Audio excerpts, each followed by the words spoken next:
It's the John Phillips Show. It's the Fix California Hour. Johnny is on vacation. It's Randy Wang here. The phone number to join us, 800-222-5222. You can email us at johnnydon'tlikeshow@gmail.com and search for the John Phillips Show wherever you get your podcasts.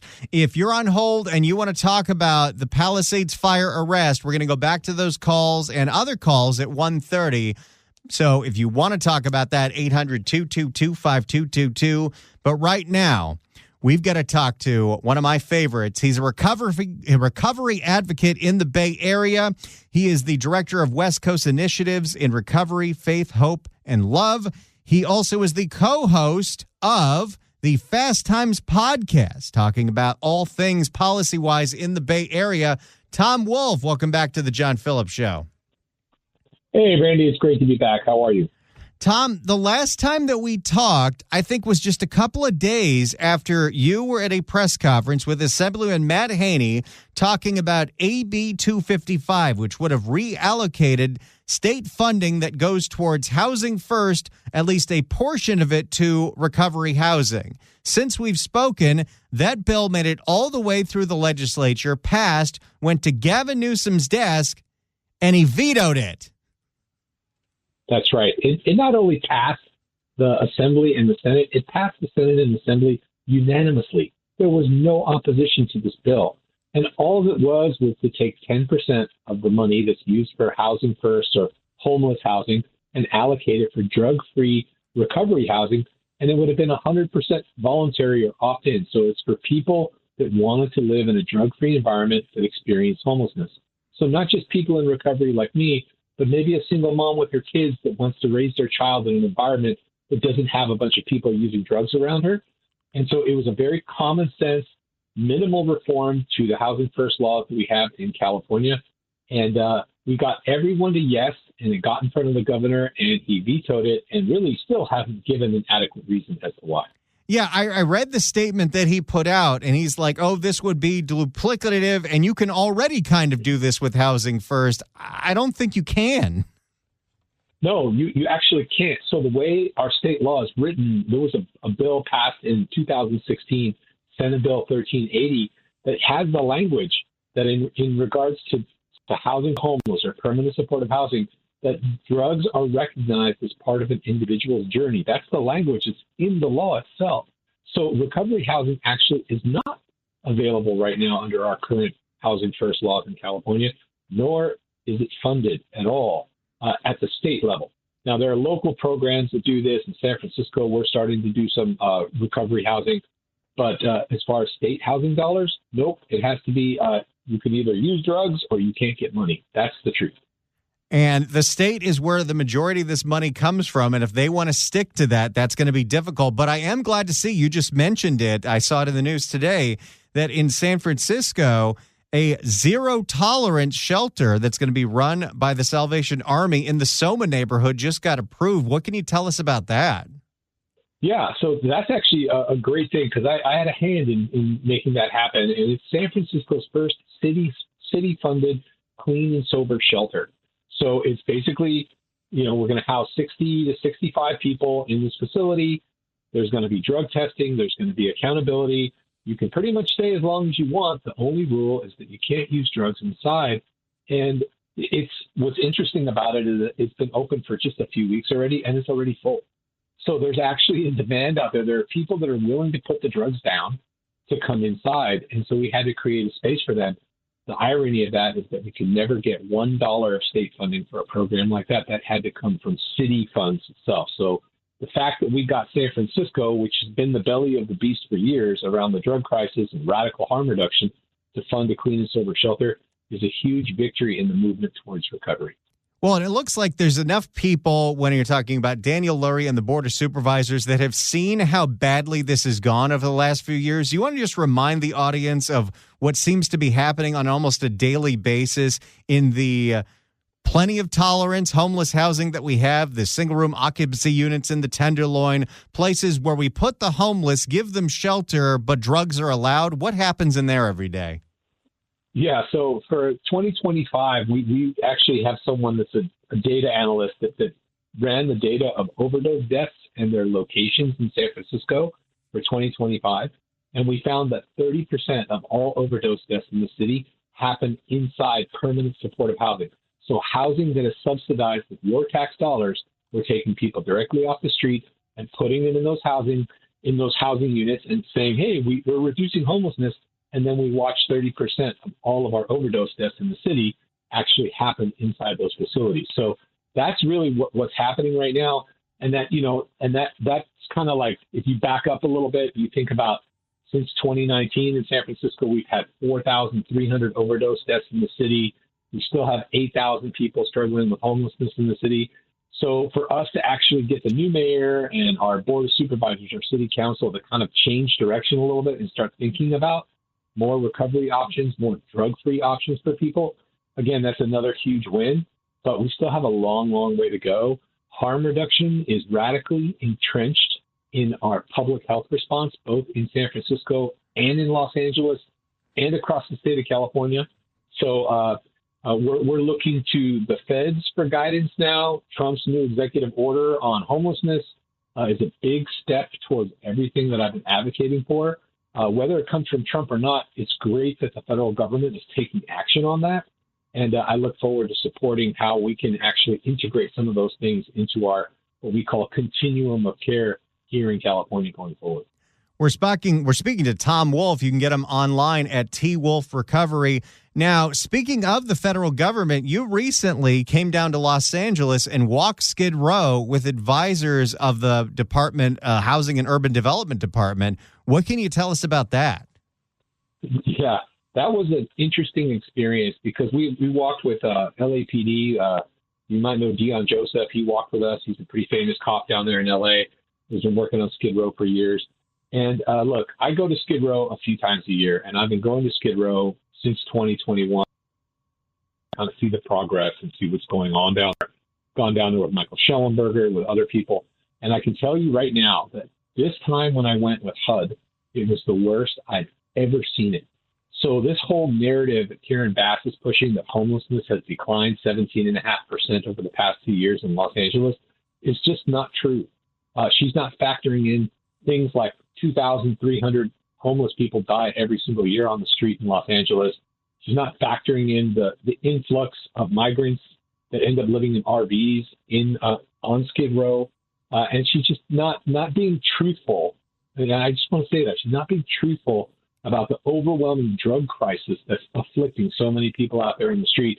And so the level of suffering that I witnessed out there with HUD was very eye-opening for our federal officials. And it was also encouraging because the feds, when the government reopens, they're going to be taking action at HUD to introduce more options, including more funding for transitional housing and drug-free housing and recovery housing at the federal level. And you're going to see that over time trickle down to the state and local levels in regards to funding for the programs that actually work. Well, and what's so interesting about the way that governments work, especially locally, is if there is funding federally for something, it's almost like if they don't have to pay for it, they'll go along with it. So that could be a huge difference for us. I'd love for you to respond to something that Karen Bass says over and over and over again when she's confronted about the homelessness crisis in Los Angeles and the fact that there are so many people that are mentally ill and addicted to drugs. And we see open drug use every single day, especially in Skid Row, but all other parts of Los Angeles. She will constantly say that what you don't understand is most of these people didn't start using until they were already homeless. Do you believe that? I kind of laugh when I hear those statements because they don't really know. Right. So the irony is that, so for me, I became homeless because of my drug use. Right. So we don't really know. And it doesn't really matter in the end. At the end of the day, in the city of Los Angeles, there are 45,000 homeless people on the street. And if you look at a study that was done by UCLA, they estimate about 78% of them are struggling with drug addiction or untreated mental illness. So we have a huge drug crisis and mental health crisis happening on our streets right now amongst the homeless. The question is that how are we going to address that? The answer has been put them into hotel rooms and motel rooms and wash their hands of it. And what we're finding is that in LA, over a 6-month period, 25% of the people that they house leave that housing or they die of a drug overdose in that housing during that time. So Uh, and what's ironic is that they don't even want to consider trying something different, like transitional housing or drug-free housing or treatment on demand, basic things that you could easily put in place to go alongside all the things you're doing now. And then to cap all that off, you have orgs like LASA that are missing $2 billion of funding that they can't account for. So then you have to start asking questions about where the money went. And then it kind of goes down this rabbit hole of potential corruption or at least financial mismanagement. And it raises a ton of questions that we should be asking our leaders. Well, and not only that, but you look at the budget for just Karen Bass's signature program in Los Angeles, Project Inside Safe, that this year had a budget for $880 million, where we're taking the homeless and putting them in very expensive hotel rooms. When you actually do the math on how many people that is serving compared to the actual number of homeless people in the city of Los Angeles, which is over 45,000. You look at just the, let's say, 4,000 people that we're putting in hotel rooms, and we are spending $17,000 a month on hotel rooms for the homeless. I don't know how that makes sense to anybody. That's per person. It doesn't make sense. Yeah. It's clear that the money is not actually getting to the place that it needs to go, which are the most vulnerable, the people that are experiencing homelessness. They end up seeing a very small portion of that in that they get a couple of free meals a day and they get a hotel room. And the rest of that money goes to what they call operational costs, which are nonprofit organizations that are getting millions, sometimes hundreds of millions of dollars from the city or the county to operate these services. And so, and then, in San Francisco, for example, we have over 100 nonprofits providing homeless services. And right now, there are 13 different nonprofits in San Francisco under investigation for financial malfeasance or misappropriation of funds or wage theft. I hate to think if they ever did an investigation in Los Angeles, what they would find. Oh, you're going to find a whole bunch of grift. And Los Angeles is a prime example of everything that you're doing wrong when it comes to trying to solve this problem, because there are lots of nonprofits that are getting rich off of this, whether it's the service providers or, as you've talked about, the harm reduction providers, where we're paying thousands and thousands of dollars to an organization called Homeless Healthcare Los Angeles that has a storefront in Skid Row where they are just passing out meth pipes. Yeah, I walked by there when I was down there with HUD, and one of the guys that works there got in my face, and we had a little bit of a interaction, I guess you could say. And, look, that place costs $26 million a year to run. And basically, they just let a bunch of people sit in there and do God knows what. Are they using drugs inside? Maybe. There's definitely drug supplies inside, like crack pipes and meth pipes and foil and straws and needles. So if you're giving them the gun, they just need the bullets, which are the drugs themselves. So who knows what's happening inside that facility? They wouldn't let me go inside to see, so I can only speculate at this point. But I can tell you what, are we really helping those people? Are we really helping them to put down the drugs and get into recovery? No, what we're doing is we're doing what the harm reductions like to call empowering drug users. And that's insane. Like as a formerly homeless, recovering drug addict myself, I find that to be quite nuts, to be frank. What we need to be doing is encouraging people to put the drugs down, go into treatment, and give themselves a chance to rebuild their lives. As so many people have done, as you have done. Now, Tom, when we look at the state of California, San Francisco is turning the corner on this. Los Angeles, not until there's some new leadership. But is there anywhere in California that you look as an example of solving this problem the right way? Well, so this is going to seem funny, but I was down in Venice yesterday, which I know it's LA. But look, I was in Venice Beach in 2021 with Michael Schellenberger, and we walked through Venice. And that was when Mike Fauman was the city councilor for CD11. And there were blocks and blocks and blocks of tents and people on the street using and selling drugs, RVs everywhere. And I was down there yesterday with Tracy Park, and they were gone. And so it just goes to show, she's a pretty strong, pragmatic leader. She might have her faults or whatever, but she's a strong, pragmatic leader. And you can't deny that Venice has turned a corner in regards to their homeless issue. Are they out of the woods? No, nobody is. But Is it like it was in 2021? No, it's vastly improved, which just goes to show that, our policy is reflective of the leaders that we elect. And if we elect better leaders that are willing to listen to recovery advocates like myself, are willing to recognize that public safety means a combination of law enforcement and public health working together, you can actually see real results, even in just one district in LA. And I think we're starting to see that a little bit on the west side with the homeless crisis. Flip side to that is you go down to downtown LA, and it's madness. It's truly madness. And then you think about who's the city councilor for Skid Row and the things that they support, and then you really have to start questioning leadership at that point overall, because leadership drives policy and ideology, which has really driven Los Angeles to its knees and brought San Francisco to its knees for a while. We're starting to get up, but has just made the homeless crisis, not just in California, but Oregon and Washington, et cetera, and now in Colorado, almost an intractable problem. Tom Wolf, I actually understand that Tracy Park's going to be on your next episode of your podcast, right? She is. She's going to be a guest on our podcast. So Tracy's great. We're friends. She's a big supporter of me and my journey in recovery. She's a big believer in understands that accountability is one of the cornerstones of recovery. So again, any politician, Republican or Democrat, that's going to embrace public safety, embrace the idea of recovery as part of the solution to homelessness, I don't care. I'm going to support you. And that includes President Trump too. If they're going to embrace the idea of accountability, I'm going to get behind that message, because that is how we get out of this mess.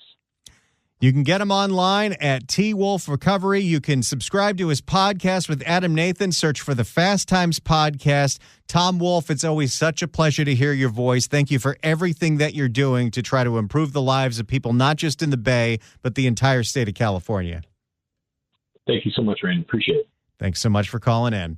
800-222-5222 is the telephone number, 1-800-222-5222. Whether you want to react to the arrest of the suspect in the Palisades fire, our interview with Tom Wolf, or you want to bag on Katie Porter, the phone lines are open, 800-222-5222. Let's start with Stephen in Laguna Woods. Stephen, hello. Hey, Randy, I told your screener, Vince Colonnese destroyed Katie Porter this morning. You guys have to listen to it. It's amazing. But as far as the Pacific Palisades fire is concerned, I moved there. I'm 71. I moved there. My parents moved me there in the 1960s. Then later, I'm just a worker bee. And later, we got a house for $500,000 on Upper Chautauqua. It had a commanding 180-degree view of the ocean. It was an amazing life. Billy Crystal, the house is smoking embers now. Billy Crystal lived down the street. His house is smoking embers. Zoe Deschanel's parents live down the street. But what my point is this, is it's like the surface of Mars now. I'm glad that, they caught the guy. But it's the haves and the have-nots.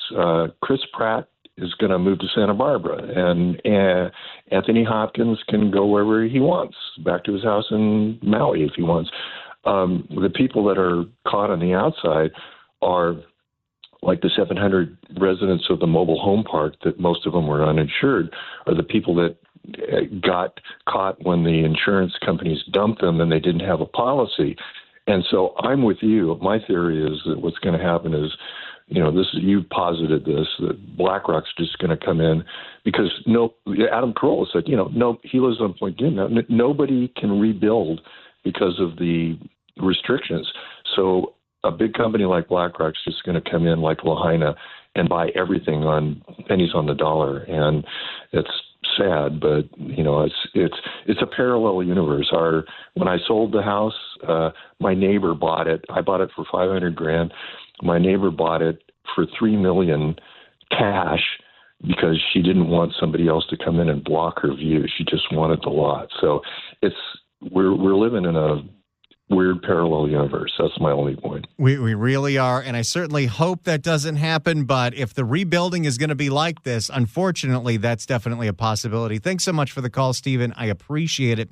800-222-5222 is the telephone number, 1-800-222-5222. It's Randy Wang here. The phone number to join us is 800-222-5222, 1-800-222-5222. If you're on hold, we're going to talk to you right now. Let's start with Linda in Pasadena. Linda, hello. Hi, Randy. Good to talk to you. I was living in Oakland at the time of the Oakland Hills fire of October 20, 1991. And I don't remember how it started in the hills, but the East Bay Regional Park District went up to put it out, and then Oakland Fire Department came later, and they put it out, but Oakland told them, the Park District, you have to stay here all night to make sure that this doesn't break out. Well, the Park District Fire Department had the attitude, you don't tell us what to do. So they didn't. Nobody watched that area. So at 5 or 6 in the morning, all hell broke loose. And, of course, that fire started its own wind. That's the first time I'd heard of that. And, well, you know the rest. 3,000 units were burned and 50 people lost their lives. And with regards to the Palisade fire, I blame that on the fire department because here in Pasadena, at least twice during the summer, the fire department or the water department comes out and checks the fire hydrants. They let the water run a little bit, and then they turn it off, and then they go around the corner and do the same thing where there's another one. And if the fire department had let the public know that their fire hydrants didn't work or, too many of them, I think the public would have come out and said, look, something has to be done. So, I blame that on the fire department, like that lady that called earlier, because she thought the fire department was at fault, too. Well, here's what's interesting about that specific issue, Linda. Specifically about that, what happened, there was an investigation by CBS News, KCAL in Los Angeles, and it turns out the fire department that year had listed about 1,300 fire departments in the city of Los Angeles that were in some kind of disrepair or vandalized or broken, and the mayor's office was supposed to look at that and turn it over to the DWP, who's supposed to repair those fire hydrants. And the DWP says, no, we never got the list. There is so much bureaucratic insanity and departments not talking to each other. And ultimately, that fish rots at the head. And that's the failure of Karen Bass and her deputy mayors, including her deputy mayor of public safety at the time, who just a few months ago called in a fake bomb threat. Oh, my gosh.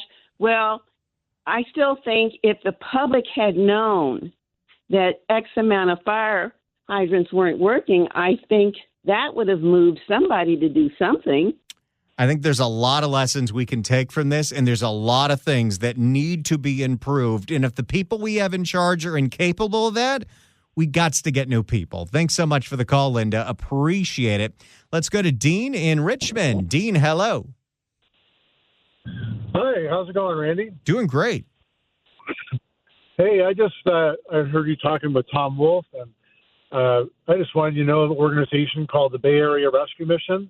They've been there for 60 years in Richmond, California. They offer wraparound services for homeless and men and women that are struggling. We're the largest shelter and wraparound services in Contra Costa County.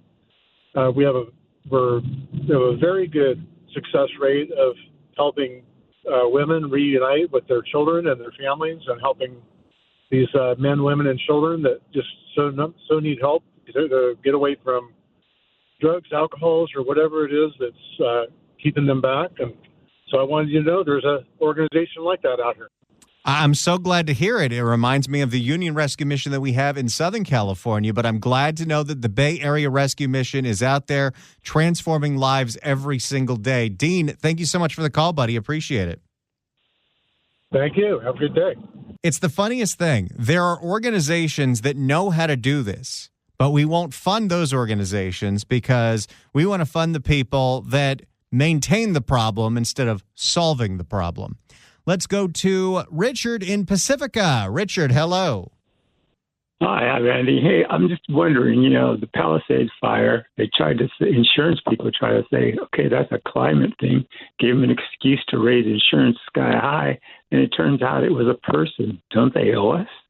You would think so, but we have, as much as people want to say California is overregulated with their insurance industry, we have an insurance commissioner who's out to lunch literally on African safaris and not paying attention to this, not holding State Farm's feet to the fire, not holding the Fair Plan's feet to the fire, to lack of a better term. But we have 9 months later, people still not getting paid out for their policies of the biggest disaster Southern California has ever seen, which means they cannot rebuild. And at the same time, what do? They file for that emergency rate hike increase, get it, don't have to show any proof why they need it, and then immediately file for another one. Yeah, unbelievable. Thank you. Thanks so much for the call, Richard. Appreciate it. And let's add another dot to the board. I think that's the first call we've taken from Pacifica in San Mateo County. Let's go to Steve in Long Beach. Steve, hello. Yes, John, it's all Karen Bass and leadership. The buck stops at the top. And now if you have a reservoir that's been empty for a year and the fire crew have 30% of their equipment is idle. I used to work at the city as a maintenance mechanic guy, and I'm retired. And it's been 30% of the equipment is on idle, and the crew, they hook up, and there's nothing there. They just stand back and watch it burn. He doesn't. It's the mayor and leadership. We had a severe lack of leadership. You're so right about that, to the point where there was not a whole lot of pre-deploying going on, even though Gavin Newsom said there was. There wasn't anybody who was out there trying to figure out a way to direct traffic when you had people freaking out to the point where they abandoned their cars on Sunset Boulevard, and then a lot of fire trucks couldn't even get up there. Yes, those are narrow streets, very narrow. I've been up there. And you can't drive up there. And then it's just Karen Bass, where'd she come from? Congress. Congress is a failure. Democrats are a failure. Gavin Newsom, our big boss, he was the mayor of San Francisco. How'd the homeless work there? And now we're all homeless. It's lack of leadership. I think that's a huge part of it. Thanks so much for the call, Steve. Appreciate it. 800-222-5222 is the telephone number. Let's go to Robert in Santa Clara. Robert, hello. Randy, I wanted to talk to you yesterday about how Gavin Newsom gave over-regular insurance. And you listen to these judges, like you said, there's this proposition that was just passed, meaning they get these, now these lawyers can go around, like Scott Johnson used to go around and measure your bathroom's a centimeter off, or there should be actually a fund to help people put in a handicap space or fix their bathrooms, not you get fined $30,000 and put you out of business. I mean, this state is working against homeowners and small businesses. We have villains in charge of us, and they're getting away with murder, and it goes up to a judge. The judge is a villain. It's insanity. And you look at that story we covered yesterday, where not only do you have ADA lawyers that are suing on a private right of action, you have people who are now suing on the behalf of Prop 65 because of receipt paper in small businesses and shaking down these companies for thousands of dollars. And it's totally allowed by the state of California. In fact, they encourage it.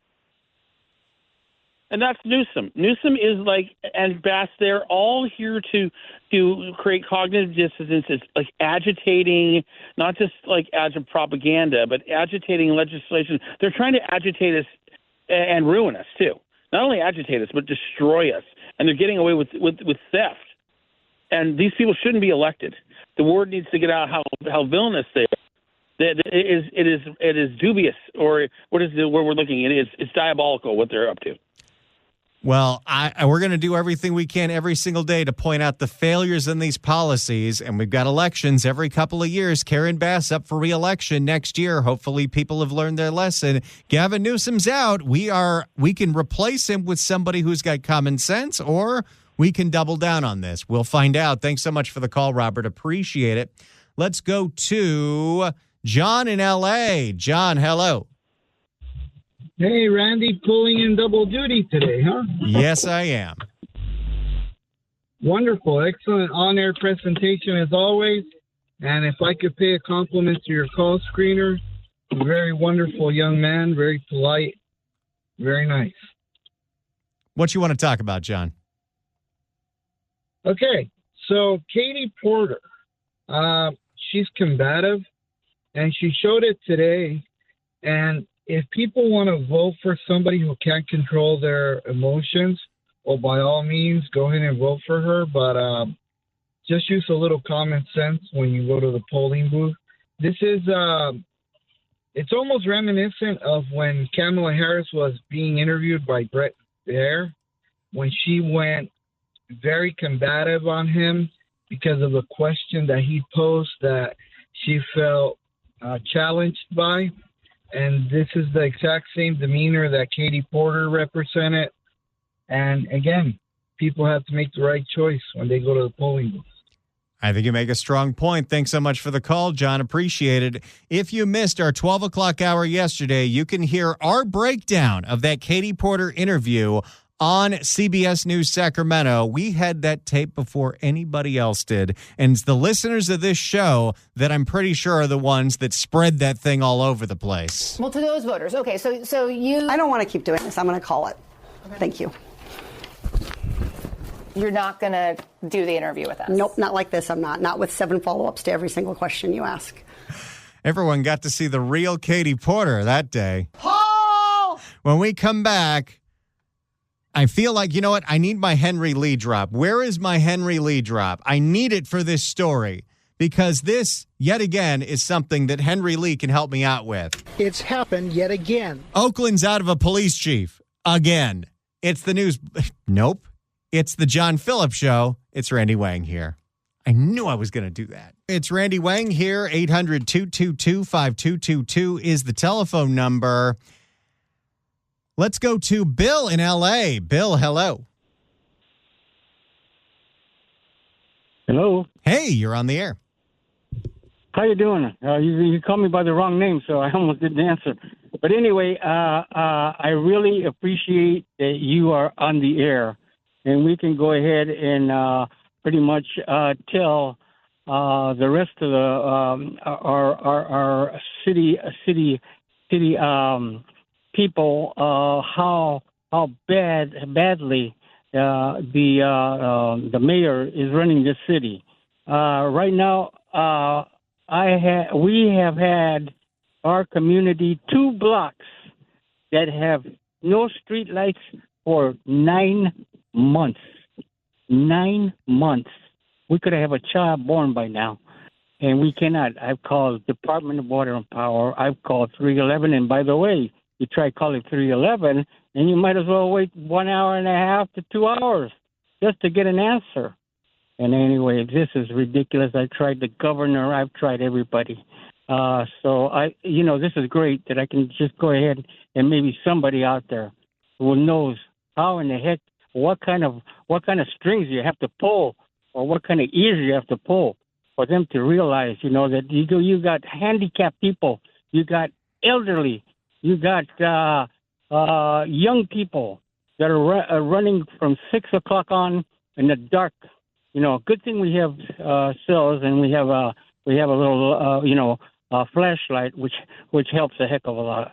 But this is ridiculous. It's completely unacceptable, and it's happening all over in different places in the city. And they will sometimes close a 311 complaint without even ever fixing it. I know the city's broke, and I know the city doesn't want to do anything seriously about copper wire theft, but leaving neighborhoods in the dark is completely unacceptable. And if you're not getting response from your member of the city, who's your member of the city council? What part of the city are you in? Unfortunately, it's actually Koreatown nowadays. what do you call it? I'm afraid I don't know the city council. Well, if you're in Koreatown, it's either Heather Hutt or it's Katie Yaroslavsky. Yeah. I think that name rings a bell. Heather Hutt. And the best advice that I can give you is, well, you can try going through the proper channels, but unfortunately, they don't pay attention to that. What you got to do is you've got to contact one of our local TV stations. Send in the tip line. Call the tip line at Fox 11 or ABC 7 or KCAL. Tell them that your neighborhood's been in darkness for 9 months. Let's get them to send out a camera crew. Shame the city into doing their job. Unfortunately, it's the only way to get things done sometimes. Thanks so much for the call, Bill. Appreciate it. 800-222-5222 is the telephone number.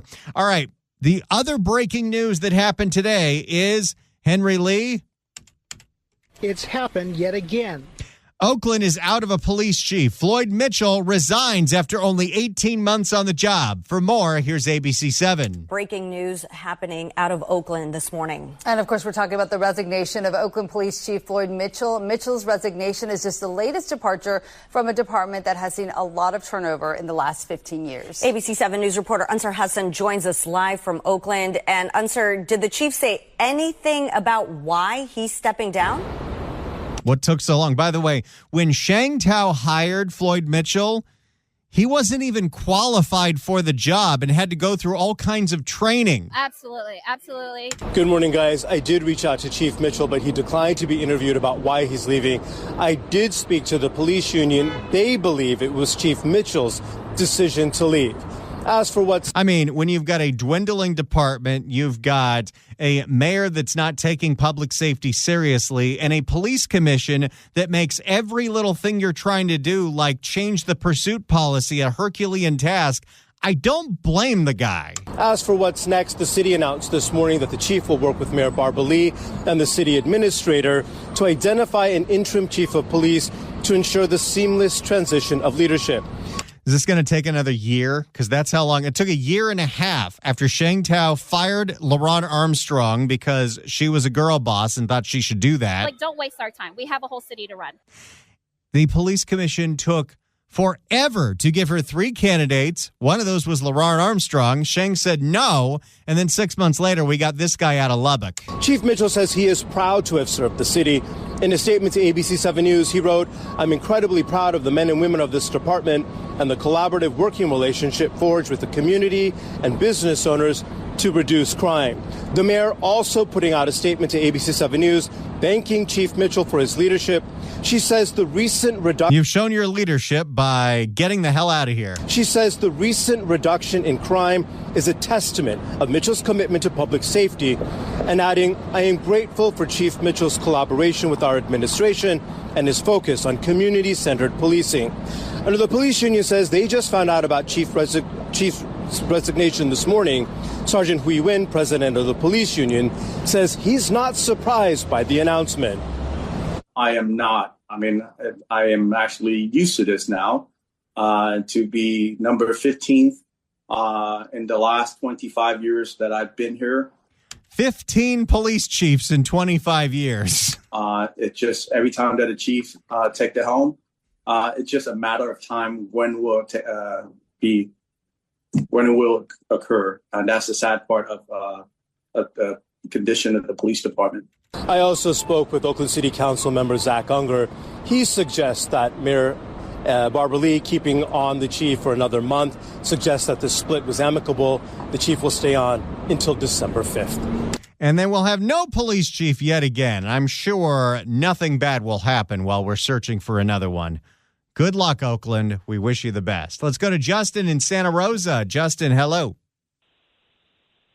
Hey, Randy. How are you? I love your show. Thank you. You guys make me laugh all the time, and retch at the same time. Anyhow, I was hanging out in Oakland this last weekend, and I know you guys cover Oakland a lot, and I think one of the things that you guys need to bring to everybody's attention is the roving motorcycle gang, dirt bikes, quads, doing wheelies down the street. and they're riding right by the police department. Oh, I get it. And you know what? We have seen it. I think San Francisco started cracking down on all that. So they've moved across the Bay Bridge, and now they're doing that nonsense in Oakland. Thanks so much for the call, Justin. Glad you're enjoying the show. We got one more hour to go. It's Randy Wang here on The John Phillips Show.